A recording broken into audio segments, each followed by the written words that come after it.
ఏంట్రా బాధ్యత లేకుండా మంత్రి లోకేష్ గారు T20 ఫైనల్ మ్యాచ్ లో ఎంజాయ్ చేస్తున్నారు. ఇలా ఆటలు చూడటమేనా? ప్రజలకు చేసేదేమైనా ఉందా? మీకు అంతవరకే తెలుసురా. బాధ్యత గల భారతీయుడిగా ఇండియా టీం కి సపోర్ట్ గా నిలిచారు. ఆటతో పాటు మంత్రిగా తన బాధ్యతగా అమిత్ షా గారితో ఆదిత్య మిట్టల్ గారితో సమావేశమయ్యారు. అంతేకాదు తర్వాత రోజు సోమవారం మంగళగిరి నియోజకవర్గంలో మరో ఎన్నికల హామీని నిలబెట్టుకున్నారు.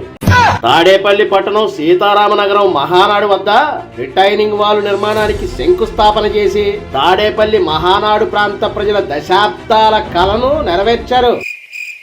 తాడేపల్లిలో ప్రకాశం బ్యారేజీ దిగువన 0.9 కిలోమీటర్ల నుంచి 2.6 కిలోమీటర్ల వరకు 294.20 కోట్లతో వరద రక్షణ గోడ రిటైనింగ్ వాల్ నిర్మించనున్నారు. ఈ రిటైనింగ్ వాల్ పూర్తయ్యాక దాదాపు 50,000 మంది ప్రజలు వరద నుండి విముక్తి పొందుతారు. ఇకనైనా కళ్ళు తెరవండ్రా. రైతులుగా మేము పొలానికి పట్టిన చీడపేడ వదిలించి కలుపు మొక్కలు పీకుతాం. అలాగే నారా చంద్రబాబు నాయుడు గారు 5 సంవత్సరాల జగన్ దోపిడీ పాలనలో రాష్ట్రానికి పట్టిన చెదలను వదిలించారు. మిగిలిన ఈ 3 ఏళ్లలో మిగిలిన కలుపు మొక్కలు కూడా పీకి పారేసి రాష్ట్రానికి మిగిలిన పీడ కూడా వదిలిస్తారు.